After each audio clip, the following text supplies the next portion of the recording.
The chandelier's crystal teardrops scattered golden light across the white tablecloths of La Maison Rouge, one of the most exclusive restaurants in the city. Alexander Pierce adjusted his Rolex and straightened his Italian silk tie, more from habit than necessity. As CEO of Vertex Technologies, he had mastered the art of appearing perpetually composed, even when his insides churned with anxiety like tonight. "Darling, you need to relax," Claire whispered, her manicured fingers resting lightly on his forearm. "They're just my parents, not the board of directors." Alexander forced a smile.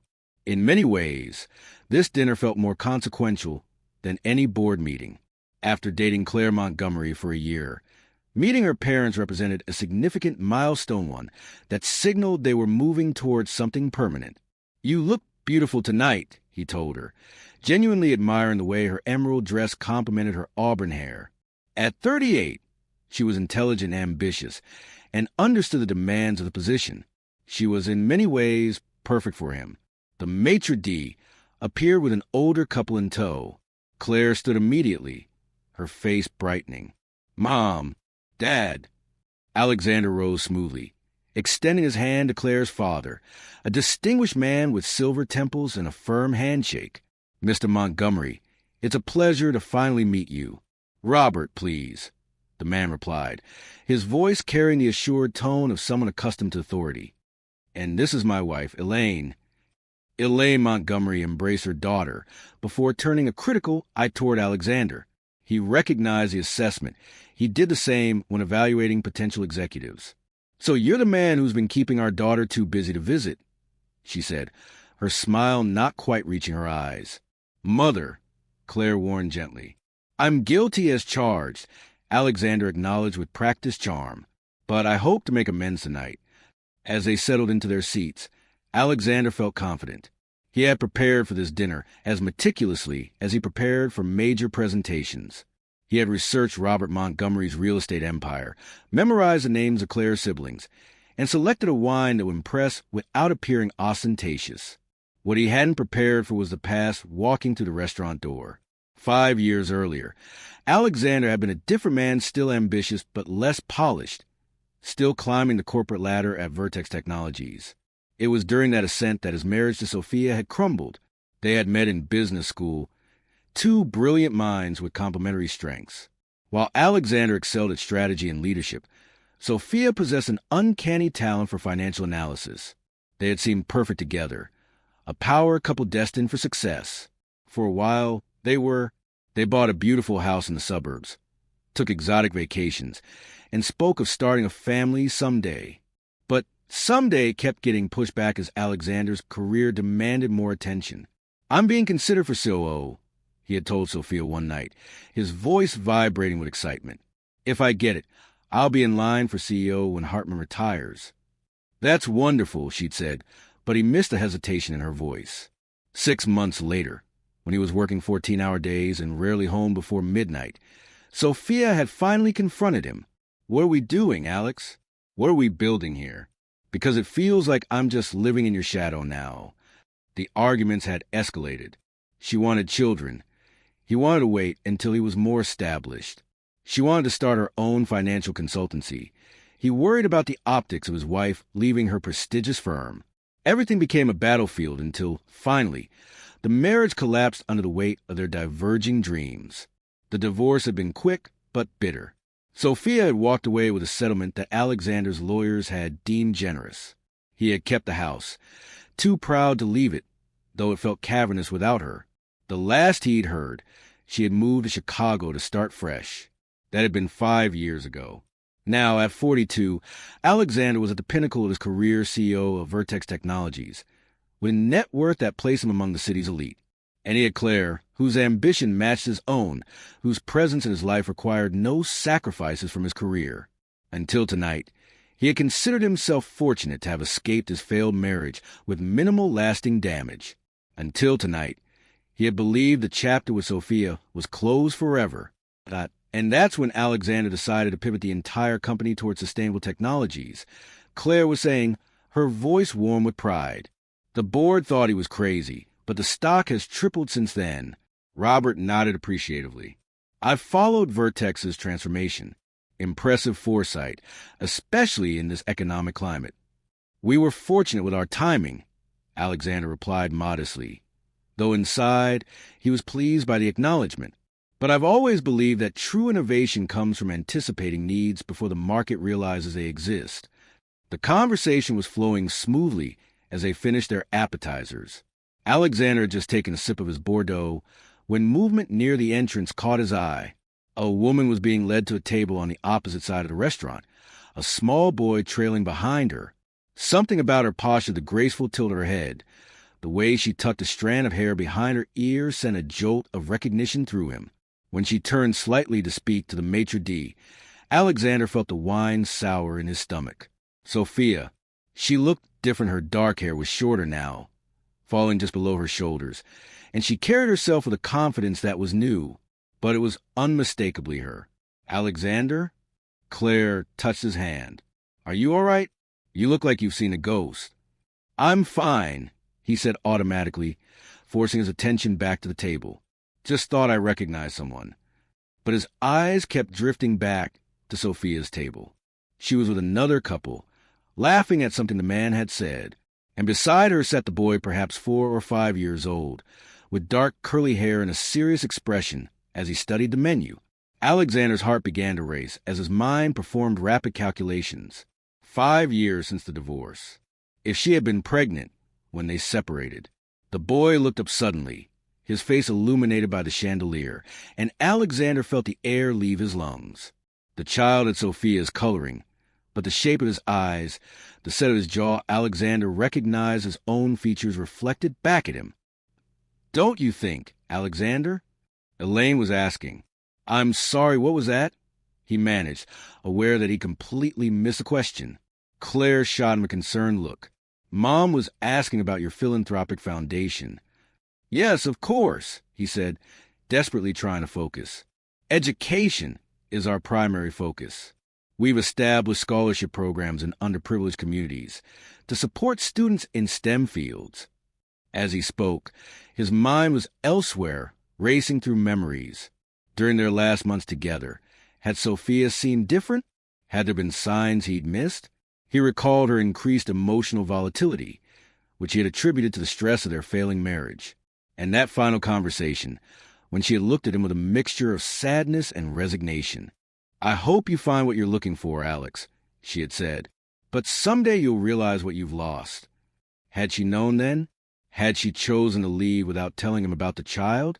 Across the restaurant, the boy was fidgeting with his silverware. Alexander couldn't tear his eyes away. Every movement, every gesture seemed to confirm what his heart already knew that was his son. The remainder of the dinner passed in a blur of polite conversation and internal turmoil.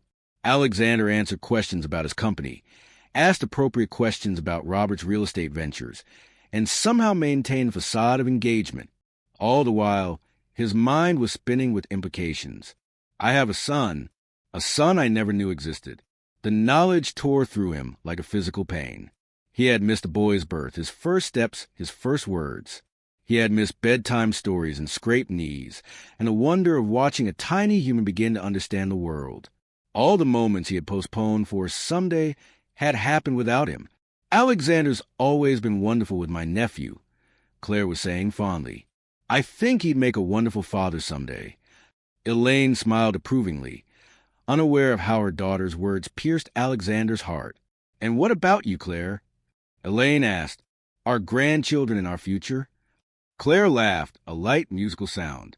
Mom, we've only been together a year. But you're not getting any younger, dear. Alexander barely registered the exchange. Across the restaurant, the boy was laughing at something, his head thrown back in uninhibited joy. The sound carried across the room, and something primal and protective stirred in Alexander's chest. Would you excuse me for a moment? He said suddenly, setting his napkin beside his plate. I need to step out briefly. Claire gave him a puzzled look, but he was already rising from his chair.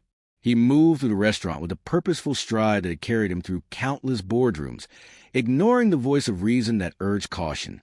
As he approached Sophia's table, he saw her stiffen, her eyes widening in recognition. The couple with her looked up curiously. Sophia, he said, his voice barely controlled. I need to speak with you. She set down her wine glass carefully. Alexander. This I unexpected. Mom, who is this? The boy asked, looking up at Alexander with curious eyes that mirrored his own. The question hung in the air between them, loaded with 5 years of secrets and unspoken truths. An old friend, Ethan, Sophia replied carefully. Why don't you go with Uncle James to see the dessert cart? The man at the table nodded, understanding the tension, and stood. Come on, buddy, let's check out those chocolate cakes. As they walk away, Sophia turned to Alexander, her expression a mixture of defiance and resignation. Not here, Alex. Is he mine? Alexander asked, his voice low but intense. Sophia's gaze never wavered. Yes. A single word, but altered the foundation of Alexander's existence. He felt as though the restaurant floor had dropped away beneath him. How could you? He demanded, struggling to keep his voice down. How could you keep this from me? You made your choice, she said quietly. Your career was everything. There was no room for a child. That wasn't your decision to make, wasn't it? You told me repeatedly that you weren't ready for children, that they would interfere with your plans. I had a right to know. And what would you have done, Alex? Demanded weekend visits that you'd cancel for business emergencies? Sent birthday gifts from abroad? Sophia's voice was steady, but her hands trembled slightly. Ethan deserved better than to be an afterthought. Alexander felt anger rising within him, mixed with profound sense of loss. His name is Ethan? Ethan Alexander Harris, she said. I couldn't completely erase you from his life. The revelation stunned him. She had given their son his name, a connection he hadn't known existed. Does he know about me? Alexander asked, his voice catching. Sophia hesitated. He knows his father lives far away and is very busy. He's only recently started asking more questions. Alexander looked across the restaurant to where Ethan stood with the man called James, examining the dessert cart with serious concentration.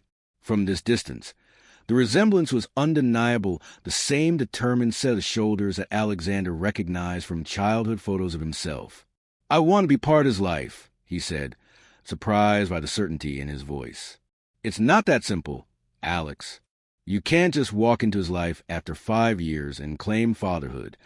Sophia's expression softened slightly.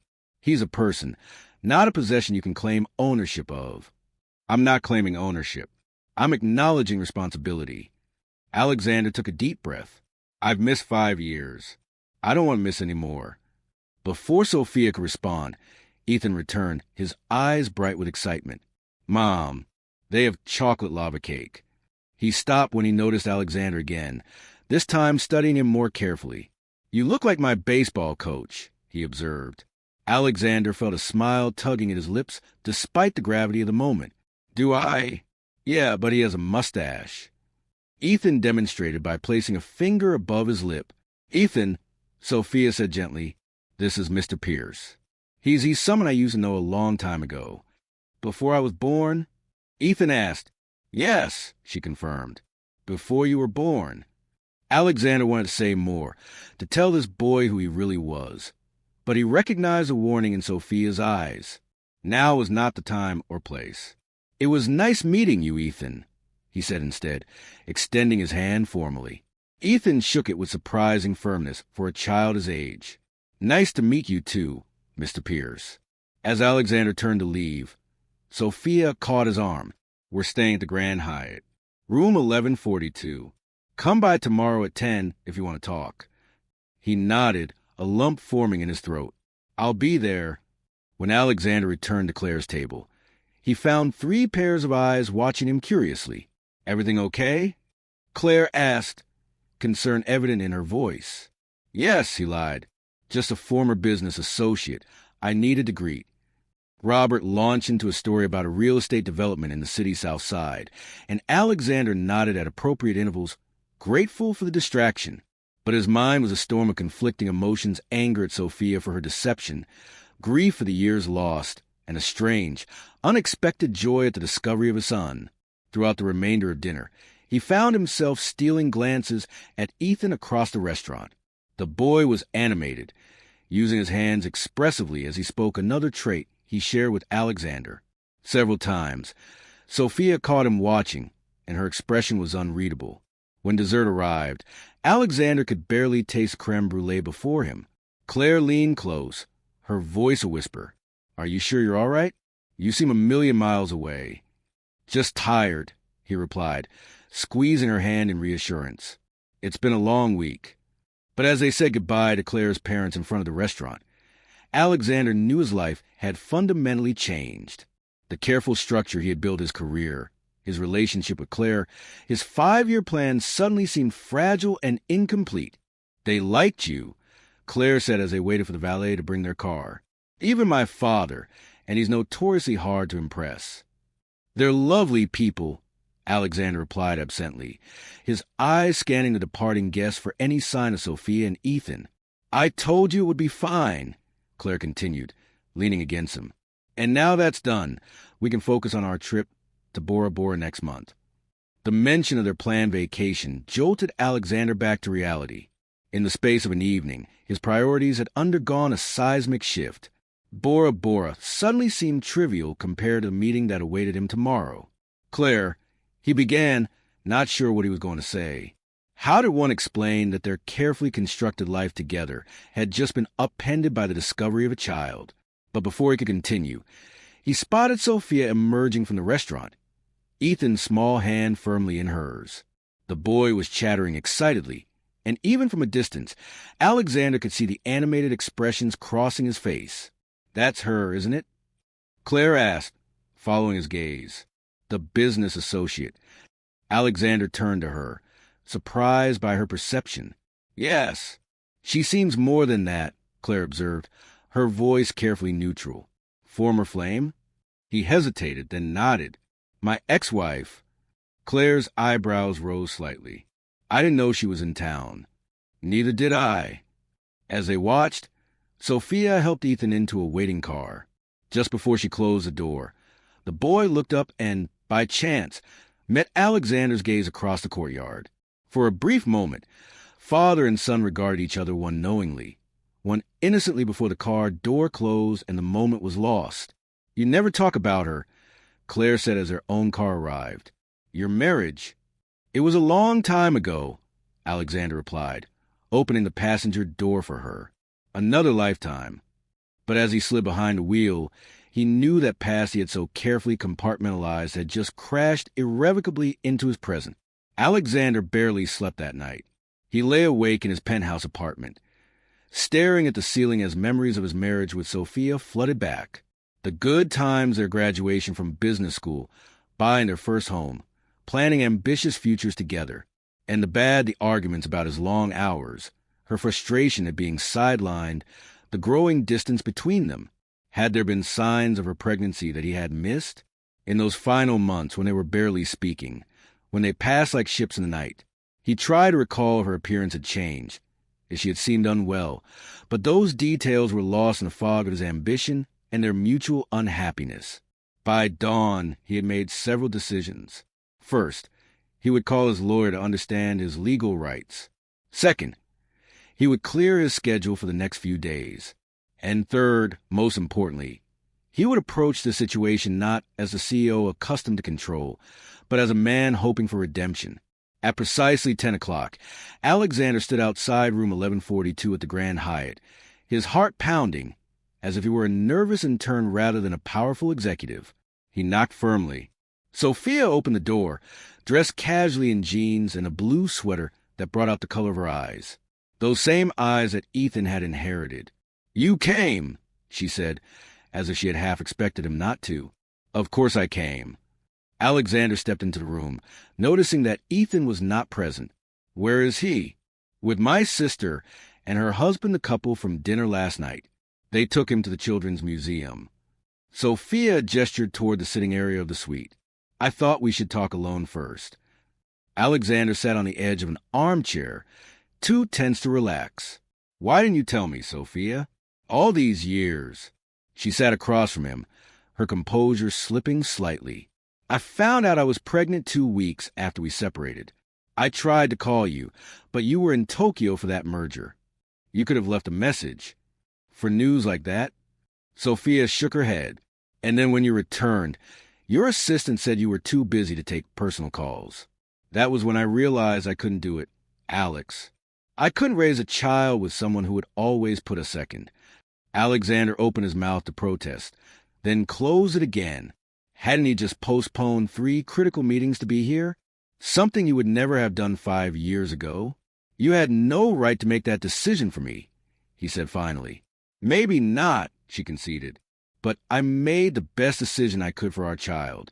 Ethan has that stability, love, and a mother who arranged her life around his needs, not the other way around. The implied criticism stung because it carried truth.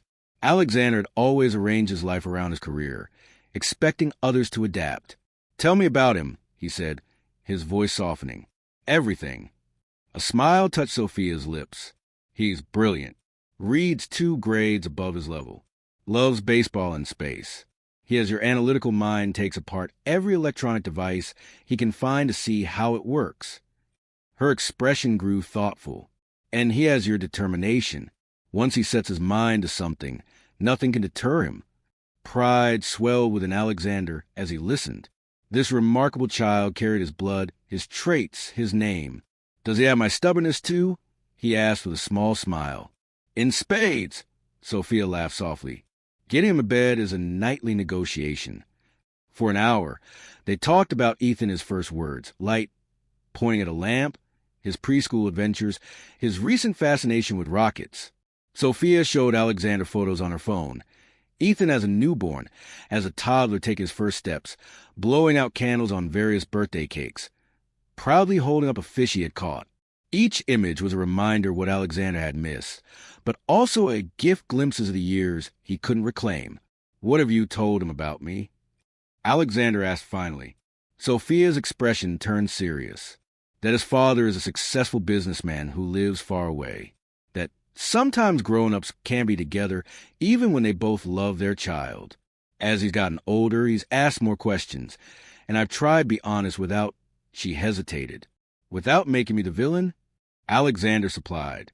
Without complicating his understanding of family, she corrected. He's only 5, Alex.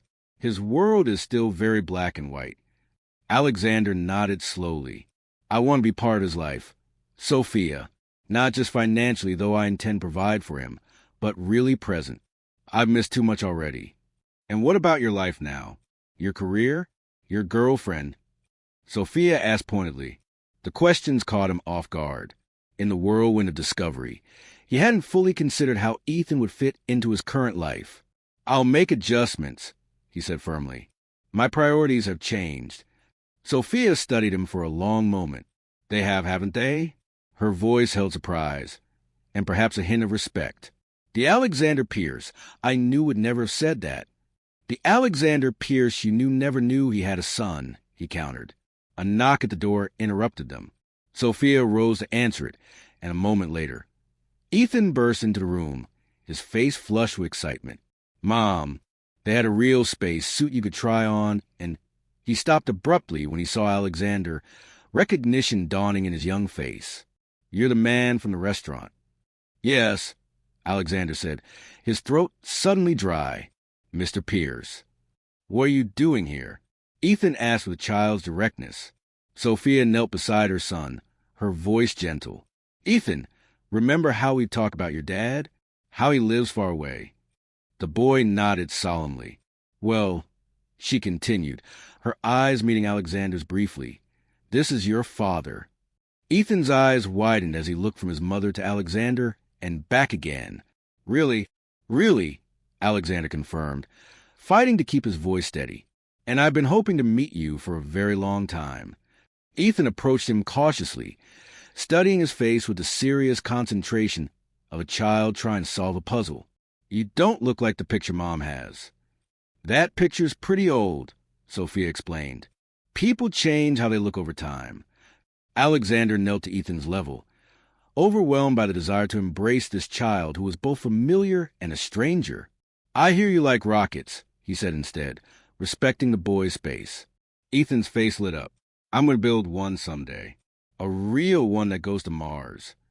I wouldn't be surprised if you did, Alexander replied, smiling genuinely. "I'd like to hear all about your plans." For the next hour, Alexander listened as Ethan shared his dreams of space exploration, his baseball achievements, and his extensive collection of rocks. He showed Alexander his favorite toy, a model space shuttle, and demonstrated how the boosters detached during launch. Alexander marveled at the boy's intelligence, his curiosity, his unmistakable inheritance of both his parents' best qualities. And somewhere in that hour, as he helped Ethan build a tower of hotel stationery pads, something shifted within him, a rearrangement of what mattered, what truly defined success. When it was time for him to leave, Alexander found himself reluctant to go. "Can I see you again tomorrow?" he asked Ethan. The boy looked to his mother for guidance. After a moment, she nodded. "We're here for another week," she told Alexander. "Ethan has school break, and I thought, well, I've been thinking about moving back. My company's opening an office here." Alexander felt a surge of hope. That would be good. As he prepared to leave, Ethan suddenly ran to him and wrapped his arms around Alexander's legs in an impulsive hug. "Bye, Dad," he said, testing the word. Alexander blinked back unexpected tears as he patted the boy's shoulder. "Goodbye, Ethan. I'll see you tomorrow." The following weeks were a whirlwind of adjustment and discovery. Alexander immersed himself in learning how to be a father, while Sophia navigated the complexities of co-parenting with a man who had been absent for 5 years. His relationship with Claire ended amicably, but inevitably. She had listened silently as he explained about Ethan, about his determination to be present in his son's life, and about the fundamental shift in his priorities. "I always knew there was a part of you that was unreachable," she said finally. "Now I understand why."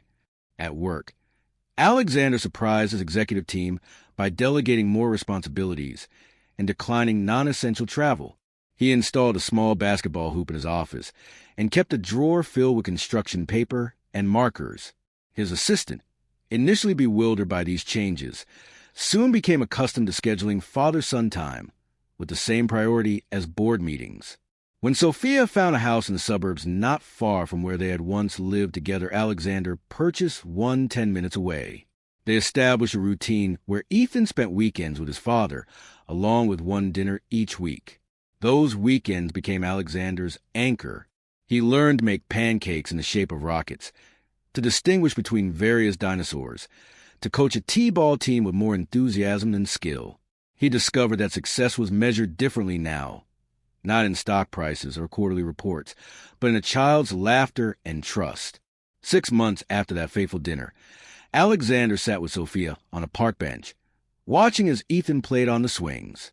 "He asked me yesterday if we would ever all live in the same house," Sophia said, her eyes fixed on their son, like his friend Tyler's parents. Alexander turned to look at her, surprised. "What did you tell him?" "That families come in all different shapes and arrangements." She tucked a strand of hair behind her ear, a gesture he had once known so well. "And that what matters is that he is loved." "He is," Alexander said firmly. "More than anything." Sophia smiled softly. "You've changed, Alex." "I had to," he replied simply. "Some things are worth changing for." As they watched Ethan swing higher and higher, reaching for sky with the fearlessness of childhood, Alexander reflected on the journey that had brought him here. 5 years ago, he had believed that success was defined by achievement, by conquering the corporate world and accumulating the trappings of wealth. Now he understood that true success was sitting on a park bench on a Saturday afternoon, watching his son play, co-parenting with a woman he was learning to respect again, and feeling for perhaps the first time in his adult life that he was exactly where he was meant to be. "Higher, Dad." Ethan called from the swing. "Watch how high I can go." "I'm watching," Alexander called back, his heart full. "I see you." And he did clearly, completely, without the distractions that had once blinded him to what truly mattered. His son was soaring, and Alexander Pierce, who had once chased the highest peaks of corporate success, found that the view from the simple park bench was the most rewarding vista he had ever known.